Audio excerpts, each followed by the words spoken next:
View from the Gutters, Episode 2.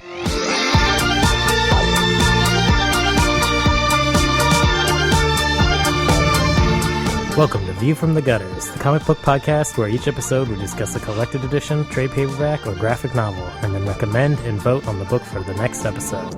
Warning: the discussion portion of this show has massive spoilers for that book. On this episode, we discuss Orc Stain, and to skip to the recommendation section of this podcast, skip ahead to 3204. Welcome to our Comic Book of the Month podcast, month 2. Oprah Winfrey's Comic Book Club. Yeah, Oprah's Comic Book Club. I think we're going to go with that as the name. I still really like it. I mean, it was my idea. No bias there. No. I forgot to talk to you guys about this before. Maybe we'll talk about it afterwards. But I was thinking we should do this fortnightly, every 2 weeks. Instead of monthly. Mostly just because I want to say fortnightly. But also this is the fortnightly Oprah Winfrey's Comic Book Club. Yes. It has a ring. That is rolls catchy. right off the tongue. That is catchy. Good. So instead, because a month felt like a really long time. I mean, we did 5 weeks this time, but I'm trying to think if we can make this a sweet acronym. I don't like acronyms. I don't think so. You don't like acronyms? The company I work for has like Best acronyms Buy? for everything. Yeah, Best Buy. They do acronyms for everything, and one of them is FLUCK. That's an acronym. what's that for? I don't know. I don't know what it stands for. But we're supposed to go. Then it works. But the saying is "Go fluck yourself." Really? Like, Yeah, that's an are you actual. sure that That's they're a not business. tricking you. No, that's an actual business like sent down thing. I think FLUCK? I think it's FLUKK actually. That's awful. What could it possibly stand for? I don't know, but we're only one more K away from being a really racist company. Because you're not already. How's Green Friday working out for you? Yeah, we're not allowed to call it Black Friday. It's racist, right?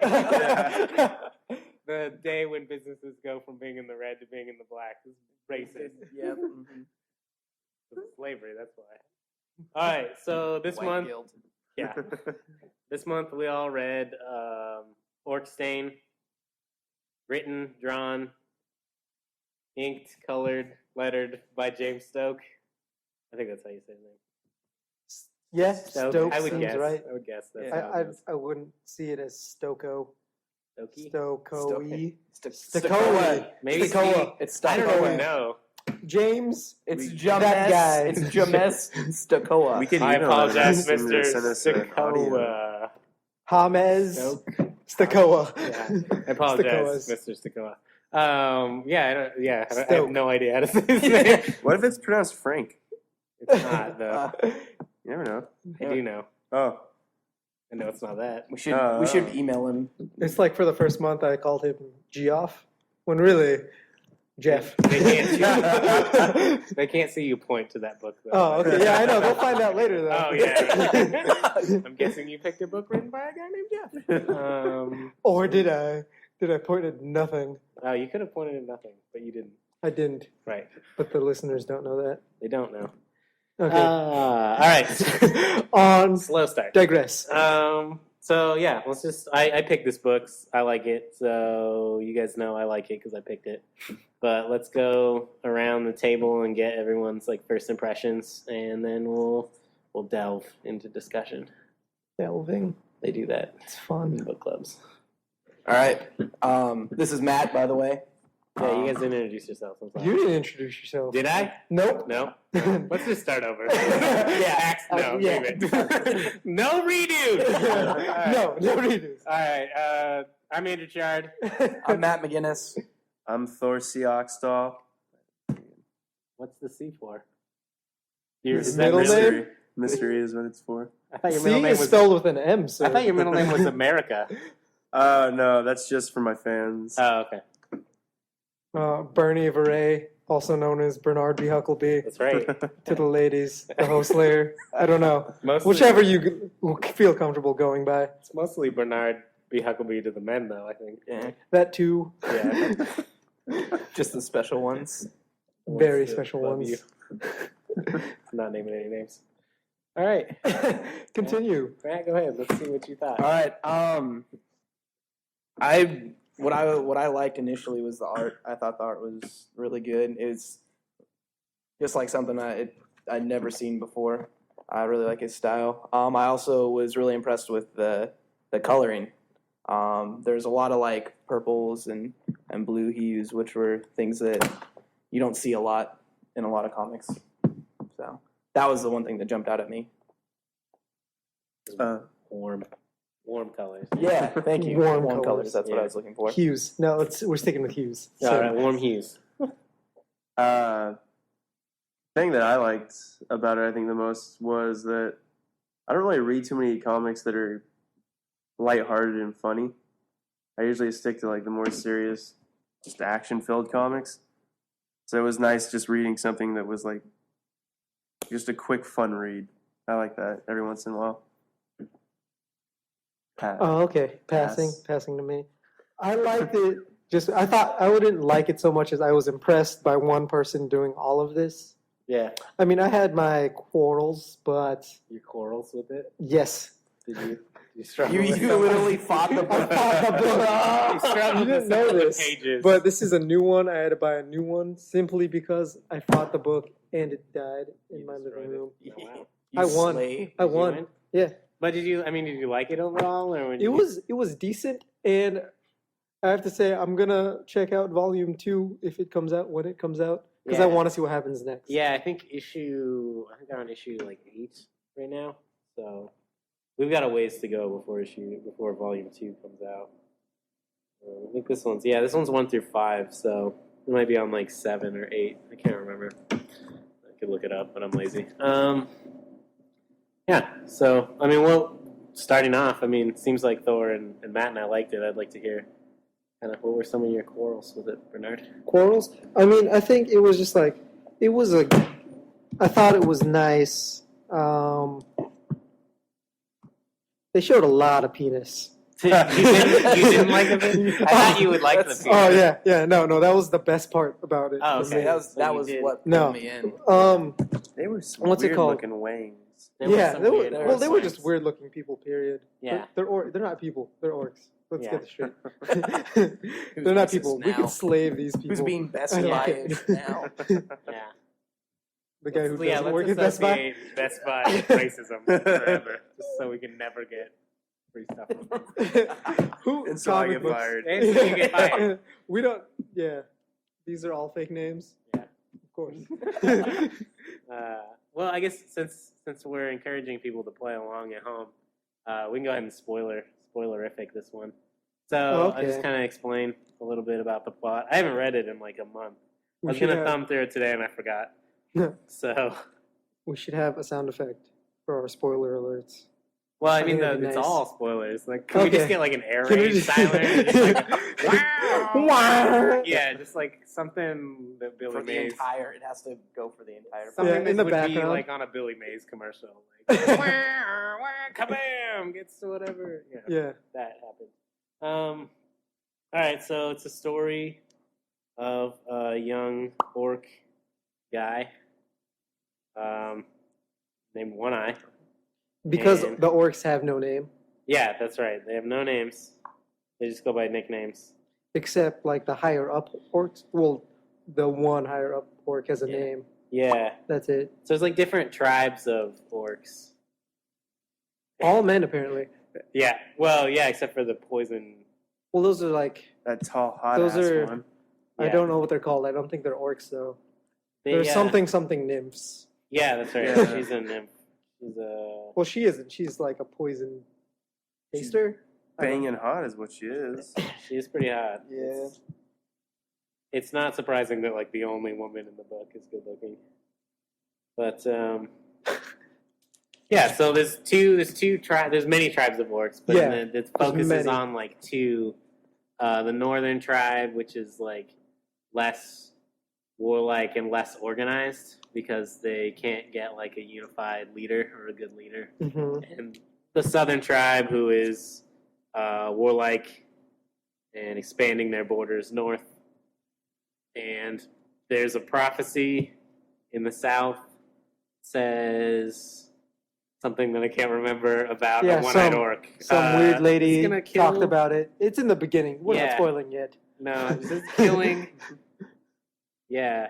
It's just his key to victory. Oh, yeah, that's right. They need to unlock something. Yeah, and he can't unlock it without So they need a safe the key of a one-eye. Yeah. So I remember now. So the one-eyed orc is the safe cracker. He cracks safes that look like bears. Weird, man.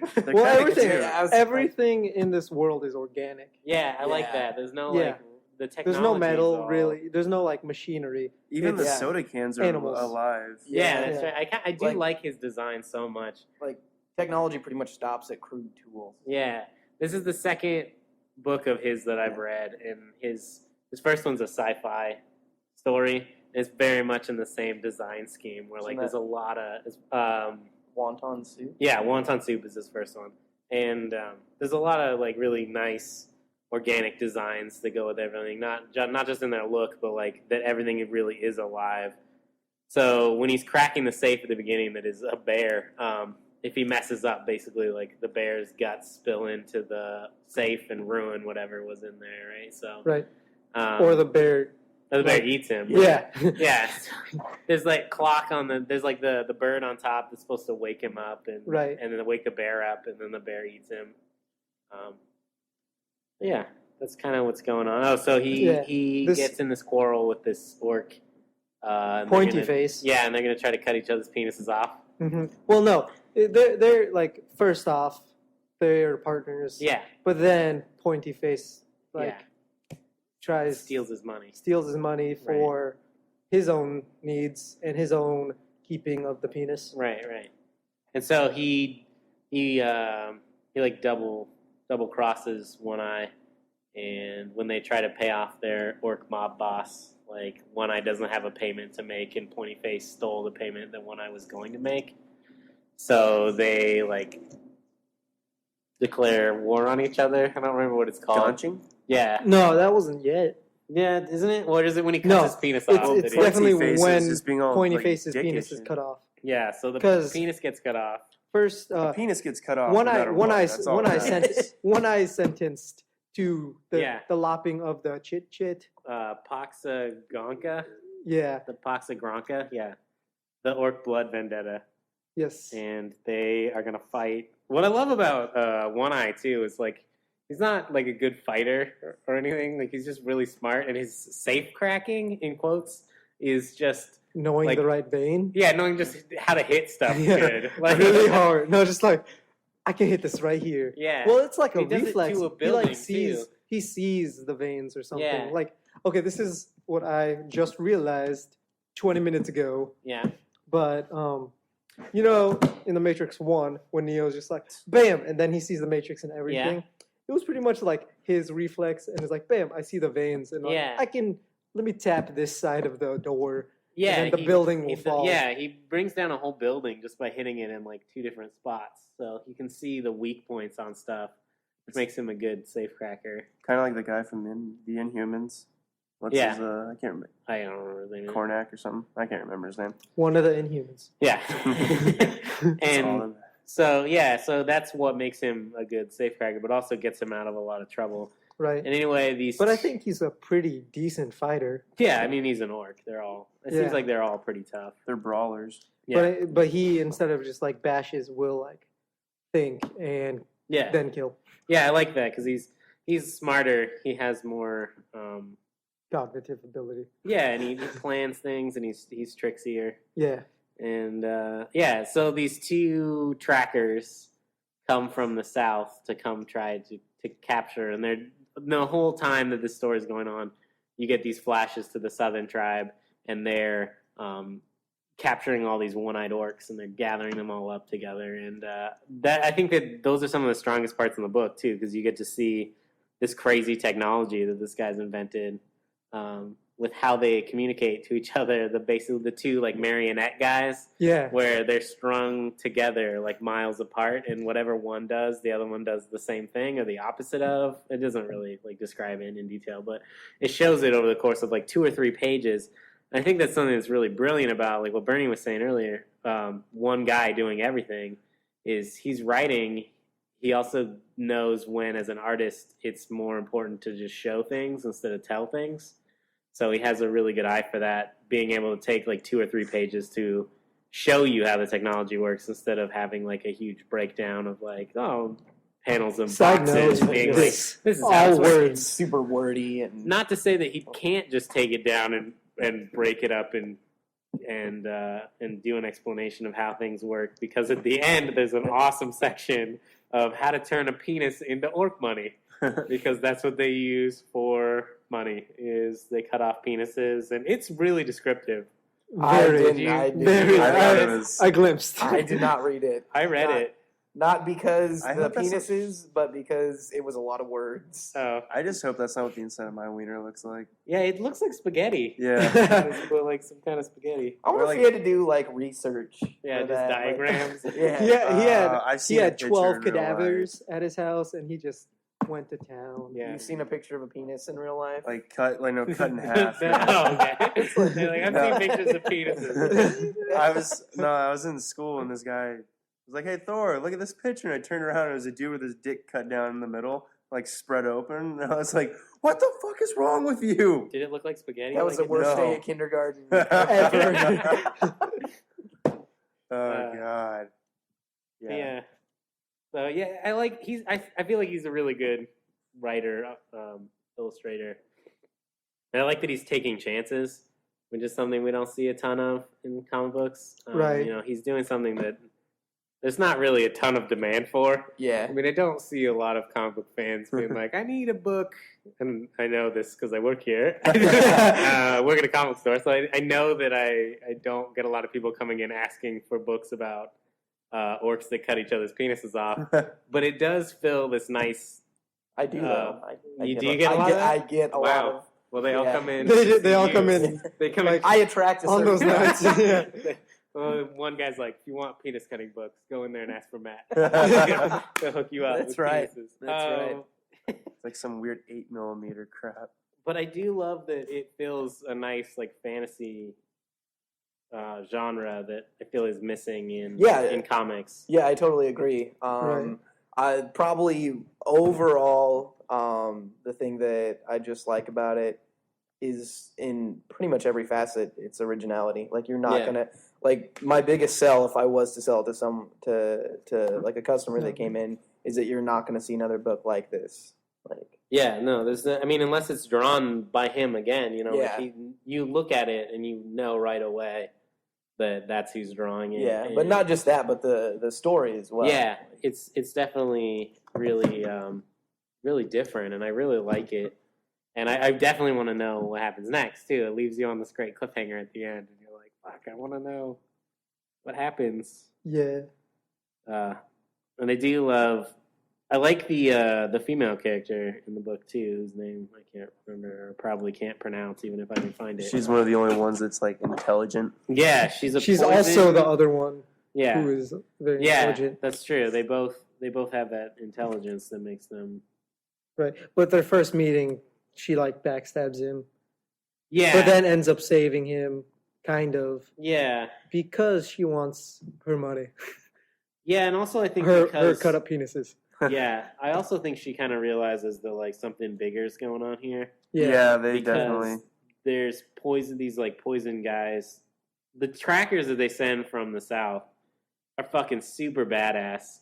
They're like orc ninjas. They're like orc ninjas meet ring wraiths. In some way. I really imagine them like coming up, much like a ring wraith would, like because they're all in the black robes.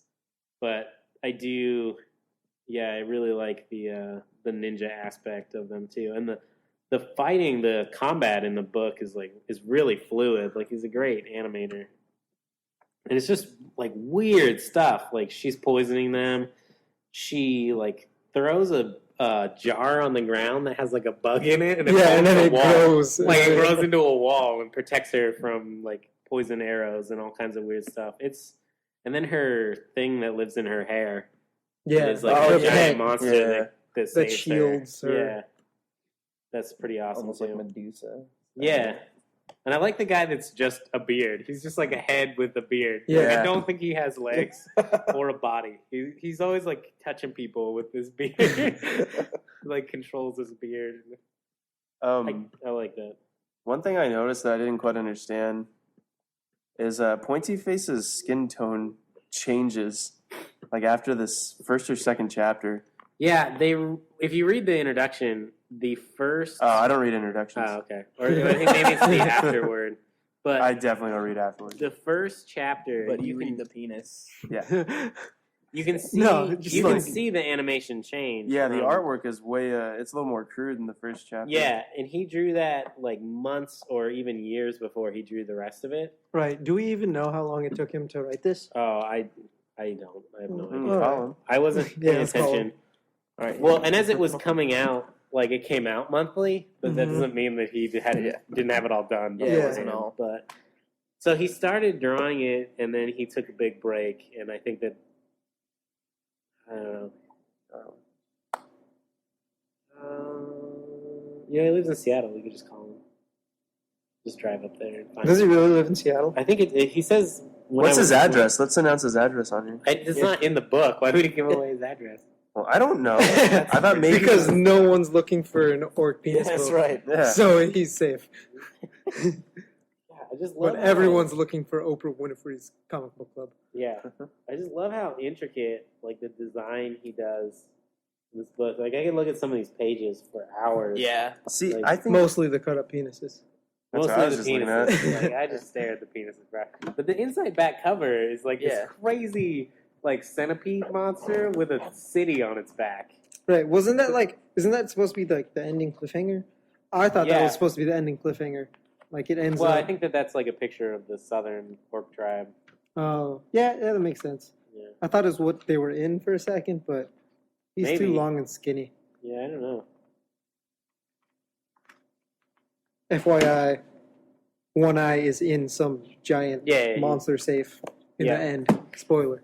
Yeah, they throw all of the one-eyed orcs into This monster. supposedly indestructible monster Right. safe. And So that's how they test the One Eyes right. to see if they know how to crack safes. Yeah. Safes. Safes. Safe eye. Safes. Safes. Safes. Safety? Yeah. More safes.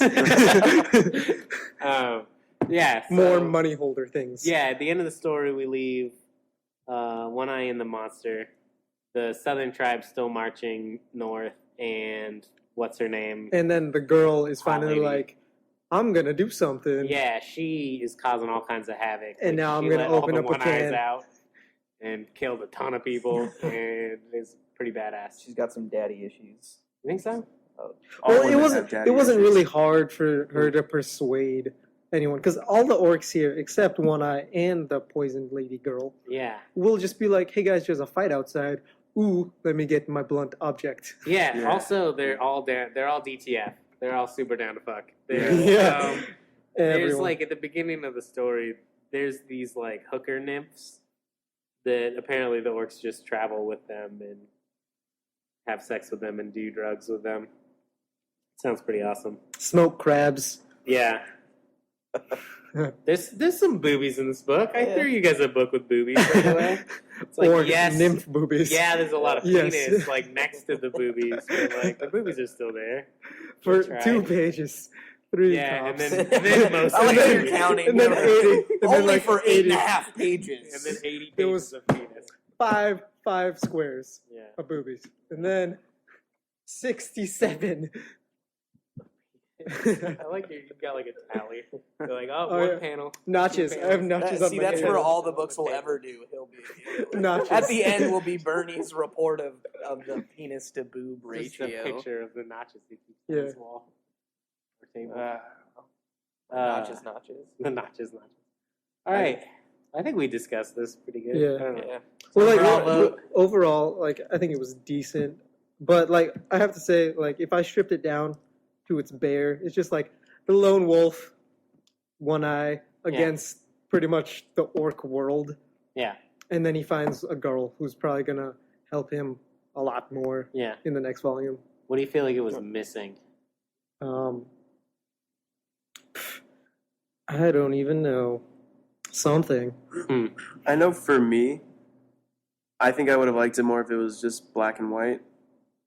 I think it was smart to go with the color scheme that he chose because it grabs your eyes. It's gonna make you pick it up and start reading it. But for me, I'm more of a fan of just dull, I guess, like boring Daredevil. His first book's in black and white, and it looks just as good. I really like the colors in this, though. Yeah, I have to disagree with you, Thor. I think that the color palette was awesome. Yeah. And I think that it added a great dimension to the book. And I also think that while it would have looked really good in black and white, that it does add a lot to it, especially because like we were talking about, like you could stare at some of these pages forever because they're so intricate. And I think a lot of that would have been lost just in black and white. But and I think just from a sales perspective, like he made a smart choice to go with color because it's so hard. I mean, not that I don't love black and white books because I do, but it's so hard for people who don't read a lot of comics to want to pick up a book in black and white because they feel like they're not getting the whole experience. Well, yeah, I definitely understand what the brightness of the colors I think helped just bring people's eyes to the book. I feel like a lot of these pictures are like too busy to be black and white too. Yeah. Just a lot of things happening in each picture. But on the flip side, like I said, I mean, I could see how in black and white, like I would still love it. Like it would still be great. I still think it's a good book. I think it has pacing issues, but I think it's mostly due to the fact that he took breaks and was still kind of trying to find his footing. Like at the beginning, you're not really sure like what the story is supposed to be about, and it's not really. I don't really think that it shines as a story until he leaves the village that he's in. Yeah. On the giant rocket Zeppelin. It was like a blimp thing. Yeah, and when he gets like launched out of the city on that and ends up in the swamp, I really feel like that's where the story starts to pick up. Yeah. So I'm really excited for the next one because I feel like now that he has a vision of like where he's going, that it'll be really fantastic. But I dig this one a lot. Yeah. It definitely felt like when I read it that it seemed like the idea behind this book all started from him just being like, wow, there's this crazy world.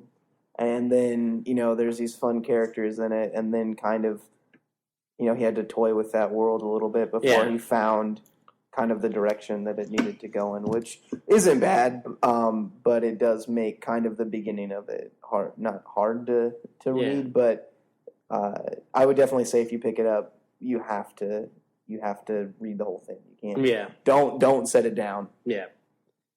And it's a quick read too. So it is. It reads really fast. It's a good read. I think I read in like 5 minutes. Really? Yeah, I'm a speed reader. Wow. Just like page.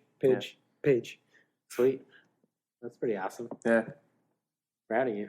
Thanks. All right. So overall, we're thumbs up from Chard. All right. Yeah, I'll give it a thumbs up. I picked it though, so I mean. Yeah. It's not really... I give it a solid thumbs up.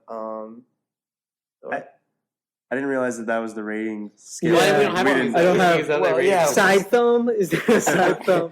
There's like let's just a go 45-degree upward thumbs. We'll just go flaccid, chubs, or fully erect.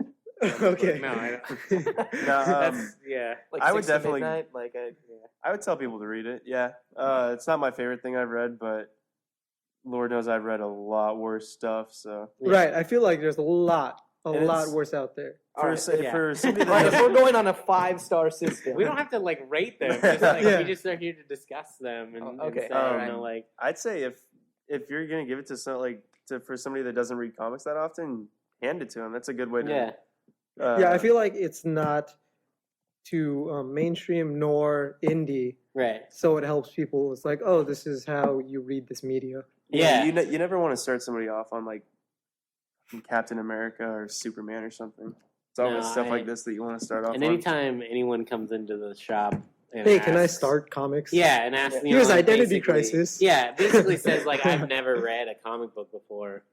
99% of the time, I'm not going to show them. Then you give them Spider-Man Brand New Day. Yeah, I'm not going to show them Spider-Man or Marvel or DC at all. Even I always try to take them to the indies and find a genre that they're interested in. So I would have no problem handing this to someone that's never read comics before, especially a child.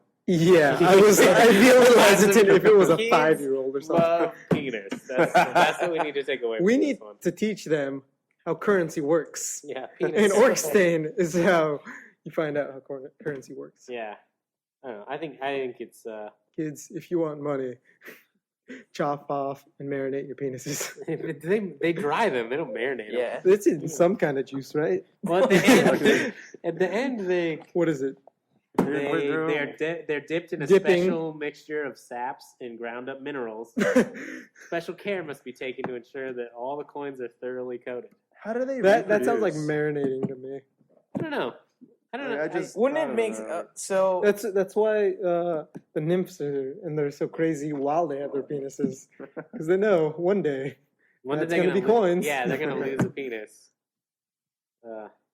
Yeah, it's pretty brutal. I do like one of the things I really like about the story is at no point are there ever like mentions of humans or elves or dwarves or like other They're races. just No. the like only thing. just orcs. yeah, it's just like a universe completely inhabited by dwarves. and then like, whatever nymphs. animals are used for indigenous, tools. yeah. Yeah, and these crazy Or buildings. rocket animals Yeah. or like soda can animals and stuff. Yeah, it's definitely it's something that's really hard to put into words, but his design is extremely organic and Right. imaginative. I think though that this book is not for someone with a weak stomach No, definitely not. because I was like I have a pretty decent stomach, but it was kind of hard to see some of those pictures just ripping birds off of Yeah. their shoulders and then just like yards of veins and just intestines.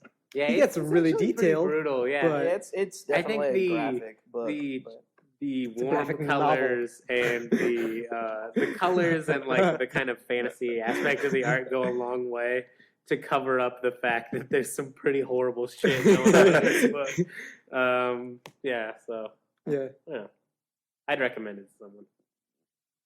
All right, so we also all brought books for next month to vote on. So I guess I'll go first because I go first. Winner goes first. Winner. It's not a contest, but I'm winning. In case anyone's keeping track. So this week I brought a book that I only recently read, probably in the last 6 months, that I think might be one of my favorite comic books of all time. I brought a humor book again. I just realized I was trying to like not do a pattern.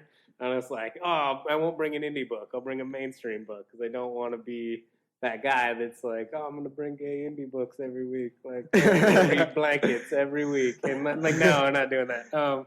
But I guess I brought another comedy book, humor book, and this book is fucking hilarious. It's called Nextwave: Agents of Hate by Warren Ellis and illustrated by Stuart Immerman, who was doing Ultimate Spider-Man. That's where you guys would probably know him from.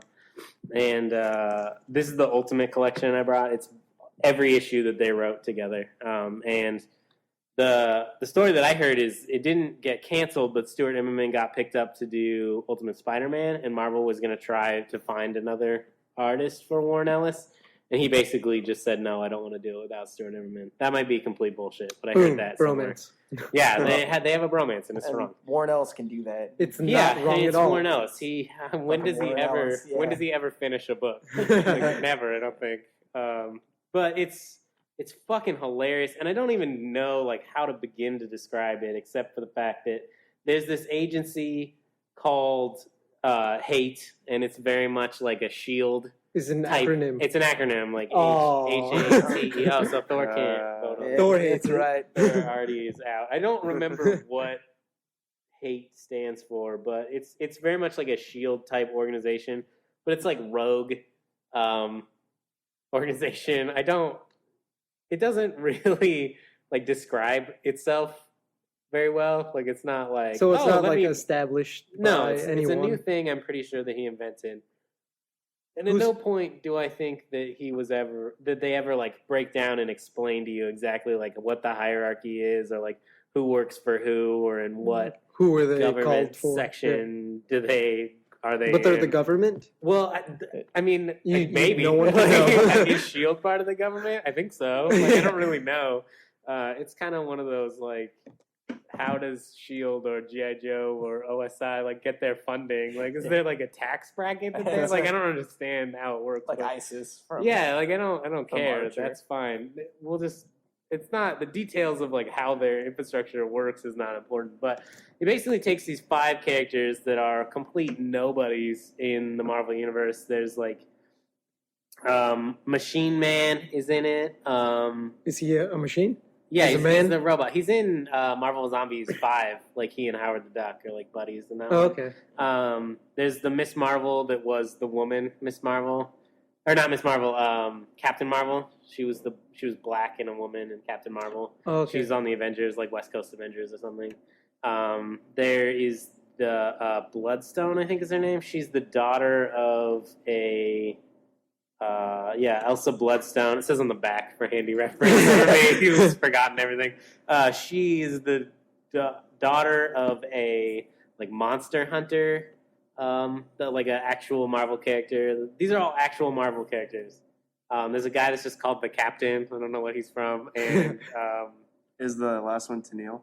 No, it's Tabby actually. I have no idea what she's from either. But they're these characters that you should not care about at all, but somehow Warren Ellis gets you to completely care and pay attention. And it is a fucking ride. Like this book is insane. Like each page you turn is like, what the fuck is happening? Over and over and over again in the best possible way. And, some of my favorite characters ever have emerged from this book. There's a character, and I'm going to try to find his name. So it's like Dirk Anger. I think he's the commander of H.A.T.E, or... Oh, God, what's his...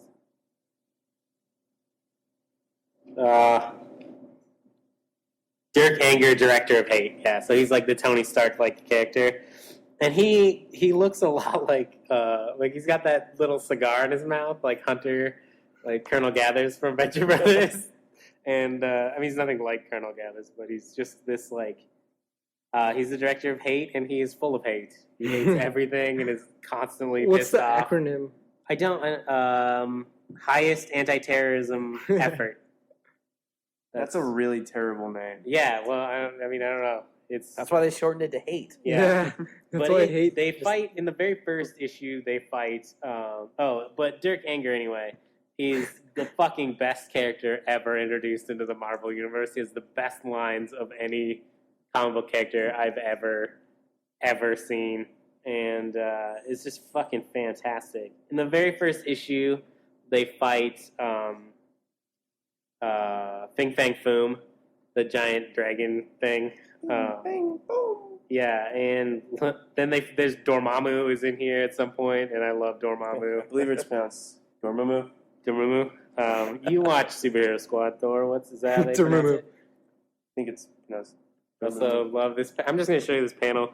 It's Dirk Anger sitting on top of a giant revolver, and the barrel is pointed back at him, and the barrel is taller than he is. It's just... The book's just a fucking trip. And MODOK's in here, and giant robots, and everything you could ever want from a comic book about superheroes that you know nothing about. And it's awesome. And I love it. And even if it doesn't get picked, you guys should read it. It's really good. All right, Matt, what do you got? All right, so the book that I brought, it's from the Dark Horse imprint, and it's called Axe Cop. Whatever. No, I'm just kidding. I love this book.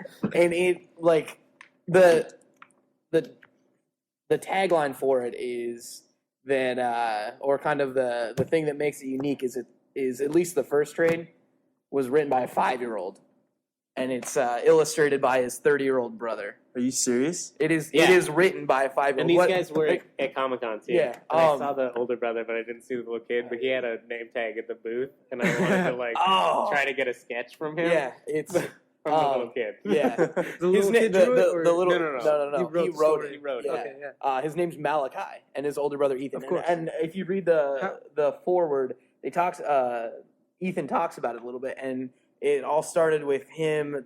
He was at his parents' house at Christmas, and he was just playing with with his younger brother, and Malachi was playing his favorite game, Axe Cop, which was a cop action figure and a little toy fireman's axe. And and the entire time he's playing with his younger brother, he was thinking about how funny it would be. Like, he said that he envisioned an '80s cop with a mustache and an axe, and like all the craziness that happened. So he drew the first comic, asking, he'd asked, "Oh, well, tell me the story, and drew it for his family. Drew 4 little comic strips, and they all thought it was hilarious. And it basically, long story short, he ended up putting it up as a webcomic, and it became real popular and got picked up by Dark Horse. They put this trade out, and now, actually, just this last Wednesday, a miniseries, Axe Cop and Bad Guy versus Bad Guy Earth. Yeah, Bad Guy Earth. Yeah. Is a 3-part miniseries that's coming out. And I mean, just to give you a taste of it, his partner's called Dinosaur Soldier, and they fight a dinosaur with machine gun arms. No, that's their pet. I mean, that's their pet. I'm sorry. Yeah. Their pet is a dinosaur with machine gun arms. Machine gun arms that breathes fire. Fire. Yeah. There's moon ninjas in there. Yeah. There's tryouts for and there's telescope gun cop. Yeah. It's pretty ridiculous. It's just like, to me, it's like everything that's fun about comics. Like like reading it reminds me of when I was a little kid. Like, it's so much fun, and everybody that I have gotten to read this book has loved it. There isn't one person that hasn't enjoyed it. Matt was here with me when I realized that it came in that day, and it was almost midnight. We were just about to close, and I'm like, oh fuck, Axe Cop came out this week, and I'm like running across the store to go grab it because I wanted to read it. I mean, it's online, but I want to read it in book form. And I started reading, and within like 2 pages, I'm laughing so hard that I was crying. Like, it's ridiculous. It's really funny. I mean, like, my favorite part in the whole book is there's a retelling of how the Americans beat the British in the American Revolution. In a segment called Ask Axe Cop, where they ask the little kid questions. And he doesn't know what the American Revolution is, so they have to explain to him what it is, and he clearly wasn't really paying attention that well. And it's amazing. It's fucking hilarious. There's so much good shit in there. That is a huge age difference between those brothers. Yeah. But it's all chunked up into little serial short stories, and there's a couple longer stories in there too. But it's pretty great. I mean, it's just fun. I mean, if I could pick one way to explain it, it's fun. You will laugh out loud, and I literally, there's a couple times that I laughed so hard I was crying. And really, it's a total gateway comic. I was reading some of it to my wife, and she was laughing. I mean, she likes it. And she's a girl. Yeah, a real girl. Man. So yeah, I mean, really, and actually, the art's pretty decent. I like the art. It's in black. It's all in black and white in this one, and the new one that's ongoing now, or the miniseries Bad Guy Earth, is in color, which also looks great. Yeah, and he's doing really good. I don't think he's coloring it, but whoever got to color it is doing a really good job. So yeah, and that's it for my pick. All right. So Thor, what trade did you bring this week? Well, I brought also a hilarious story. It is probably one of the funniest things I've ever read in my life. It's not. No, it's not. It's I brought the first volume of H.A.T.E, the Looking Glass Wars, by. Does Ben Templesmith write this? No, he just drew the first. He just drew issue. it. Oh, okay, because it's been years since I read it, 2 years. It's based on a novel called The Looking Glass Wars. And I think it's adapted by someone else. And then the first trade is illustrated by Ben Templesmith, who did 30 Days of Night and Wormwood. And see, that's what drew me to it, because I fucking hated his artwork in 30 Days a Night. I don't like it at all. I don't know why. Yeah, it's But really dark. when I picked this up, I liked it because he uses a lot more colors. Yeah, Or whoever the color does the Yeah, colors. he colors Yeah, it. that's what I thought. The colors look really good, and it just flows better than his work with 30 Days a Night. yeah, he's gotten a lot better as a comic book artist as the years have gone on. I don't know how long ago this was, but it's more reminiscent of his work on Wormwood, which is a book that he wrote and illustrated, and it's much more colorful and much less abstract than it was on 30 Days of Night. And see, that's mainly the reason why I picked it. Like I was telling Andrew earlier, I've never been able to get to volumes 2 or 3 because I always forget to read them. So I just wanted to pick it so I could try and force myself to finish the series or catch up. I don't even know if it's still going. But the artwork is just really, really phenomenal. So The story in the book is basically Alice has gone missing, right? Yeah, and and the Mad Hatter, or this guy who's like a ninja hatter, The ninja hatter goes through the looking glass into the real world, or some alternate world. I believe they're in the real world. And there's all kinds of like strange alien-like technology in the book. Well, like his hat turns into like a weird like Xena circle throwing thing. Does he have the battle I cry? don't remember what that is called, but yeah, it's like it turns into like this fucking batarang thing that cuts like people's right there. heads Yeah, off. see. He's Odd Job. Yeah, He's it's well. I mean, the Odd Job hatter. the hat like actually transforms, like physically changes shape into like a 6-bladed like predator shuriken, Oh, sweet. and it's awesome. It's the best It's kind of shuriken. Yeah, It's got some pretty decent action in it too for being kind of a odd story to choose. So that's my 2 cents. yeah. I started this one. I didn't finish it, but Same here. no, I mean I didn't even finish the first grade. Oh. Cool. Must be good. Alright. Let's And pick this one. I'll read any trash, and I couldn't finish that one. Well, opposed through the fun novels and then the serious novels, I picked a more mainstream one, which Alright. everyone mostly knows, at least now since the movie's coming out. But I picked Green Lantern: Secret Origins by Jeff Johns. Jeff. It's Jeff. Mhm. But Who illustrates that one? It's Ian Reyes. Reese. I don't know. How to say it. Reese's. The Comic Reese's book artists have Pieces. really fucking hard to understand names. You know, Yeah. maybe we could just be better. I'm pretty at sure. pronouncing them. I was gonna say I'm pretty sure. Well, the Secret Origins one, I feel like this is how the movie should have been, like, way more than what the trailers are making it look like. Yeah. I mean, like, And this is my personal, this is my personal, Iron like- Man, but with aliens. I don't know what you call it, but vendetta against Hollywood Oh, because they're okay. pooping all over my dreams. Are they pooping on your dreams? Yeah, I mean, like, other than Ryan Reynolds being Green Lantern, even that, I feel like they messed up the suit. This is me ranting about the movie right now. Not the book. This I'm is gonna me get up ranting and go about the get a movie. drink of water. You can just keep talking about this if you want. But no, I like this, The Secret Origins, because it's a retelling of his origins, but it's very different from whenever Green Lantern came out and was retold, Yeah, because I mean, he came out in like what, the 30s, 40s. 60s? No, it was, that one came out in the 60s. Yeah, the 60s, Silver yeah. Age Green Lantern 60s, but it was much like the Spider-Man origin, or like any origin story in the 60s. It's like 2 panels. Right. Like a lightning bolt comes in the window, splashes some chemicals on the Flash, and he's like, "I got this magic suit that goes in a ring that collapses." And you're like, "How did he get all that stuff?" Like, Don't worry about it. Don't. That's fine. Whatever. You can just see them like, shh,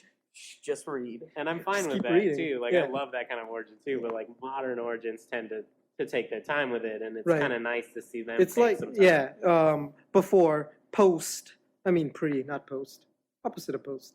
Pre-Secret Origins, Yeah. you didn't know the Green Lantern couldn't work on yellow just because that was Yeah. law. And then, like, in Secret Origins and post-Secret Origins, Yeah, it builds up to, what's his name's? Sinestro. No, storyline, the actual writers who did it Jeff in, like, the Johns? 70s. No, for The Blackest Night and everything. 70s. Oh, that the first story that they like announced the Blackest Night. Oh well, Alan Moore did a 2-issue miniseries. Where Right. he talks about. That's what I was Blackest talking Night. about. Oh, okay, yeah. Alan Moore, who did this like decades ago. Yeah, he just mentions offhandedly that there will be a war at the end of time or something. Yeah, at the end of it all. That, the Blackest Night was supposed to be a thing. Mm-hmm. He was the first one to attach an actual event to that title. And Jeff Johns, I think, kind of grabbed on that idea. Rolled with it. Yeah. It was decent. I mean, Blackest Night definitely didn't fulfill my hopes. Neither did Brightest Day. But it was okay.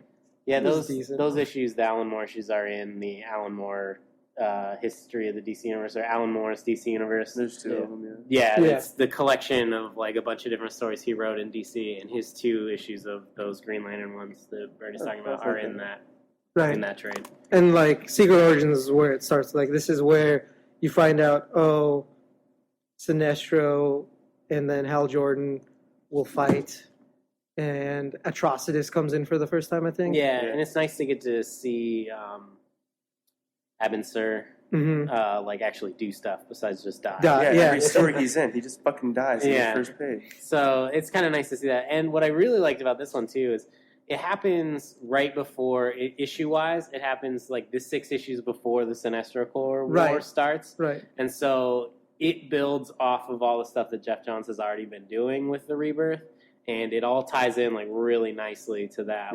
Yeah. A lot of people skipped it, and it's a good flashback. That's my favorite volume of the entire series. I think so. Actually, just because it's Mine too, I think it's a pleasant read. I guess is the best way. You don't have to. I feel with a lot of Jeff Johns Green Lantern stuff, the further he gets, you have to commit yourself to it, and you don't have to commit yourself at all to this. Right. Yeah, this is a good one you can read if you've never read Green Lantern before, and it'll explain a lot. It'll explain the current Green Lantern very well. But even if you have read Green Lantern for years, I think it still stands up as a good story, which in my mind is kind of the best thing you could possibly do with comics, is not only introduce new people to it, but also appeal to your fans. Right. That's what I picked. All right, sounds good. So let's go backwards then. Bernie, what's the book besides your own that you would most like to read? I think mostly because we already had a very fun book, I'd go with Hat or M. All right. Because I want to see ninjas with hats. Hat Ninja. Hat Ninja. We had the Mad Hatter, and now we have the Ninja Hatter. Yeah. All right, Thor, besides your own? Just because I absolutely love it, I'm going to say Secret Origins. All right. Actually, I'm gonna go with Nextwave. Fuck you guys. Really? Now I'm the deciding factor on what you we said go backwards. Then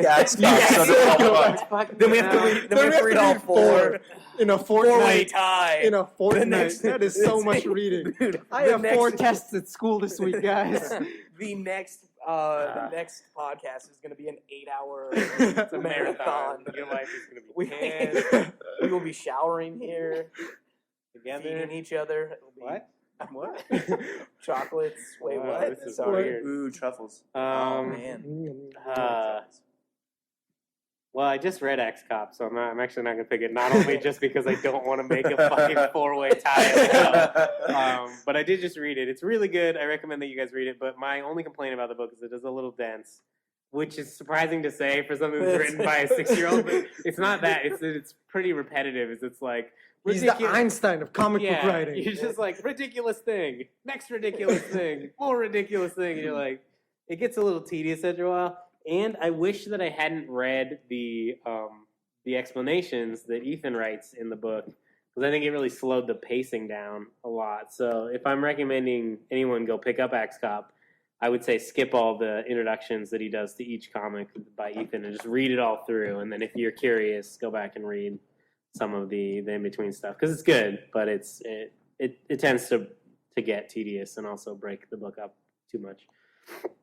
And so now it's a tough decision between Hat-O-Ram and Secret Origins. I was gonna go with Hat-O-Ram because I haven't read it and I wanted to finish it, but I think I'm gonna have to go with Secret Origins because Green Lantern movie's coming up. It'll be something cool to talk about, and I Right. haven't read it in. Like, And I get to year. rant about the movie beforehand and Yeah. tell all of the fans. Is it going to be how like I- Avatar again? Man, I really like, hope The Last Airbender. where we go, Good and just God. get angry in the first like 30 seconds. Yeah, just the first. No, the intro. Yeah. Why are you saying these words? They're on the screen. We can read. I think the worst is they just like pan out from the ice cube or whatever Yeah. it was, and I was just like, I hate this movie already. Like, I want to leave. No, I thought I was making jokes at the intro. I was like, okay, yeah. And then the second they were saying the name, the second the name was sprung up, Yeah. I was pissed. It was a bad movie. Don't Yeah, see it. yeah, don't Everybody, see. I think everybody knew not to go see it, and that's why I totally flopped.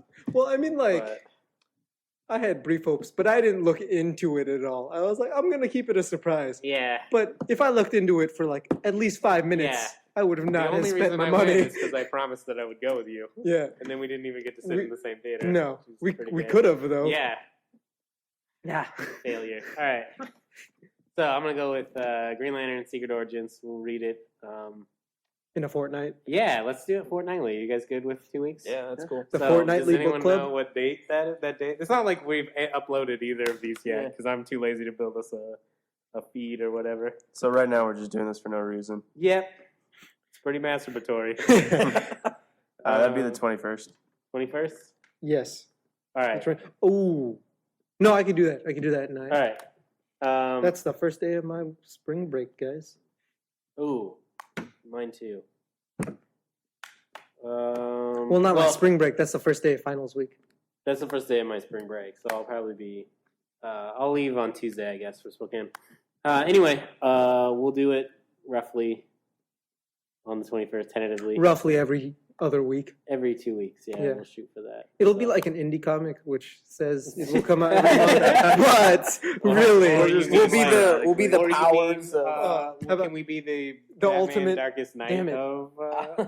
yeah, will we Dark just get Knight. pushed back every Yeah, 2 weeks? Or I was gonna say just we're gonna have 5 good ones and be just Wolverine versus Ultimate Wolverine versus the Hulk, Yeah, and then well, just 2 like issues, and then hiatus, 4 years, and then hiatus we'll come for back for 4 2 more. years. But we'll reprint those first ones first. 'cause A they lot, were so a good. lot of reprints. It'd just be like Astonishing X-Men and take like 10 years to come out with 5 issues. Be good.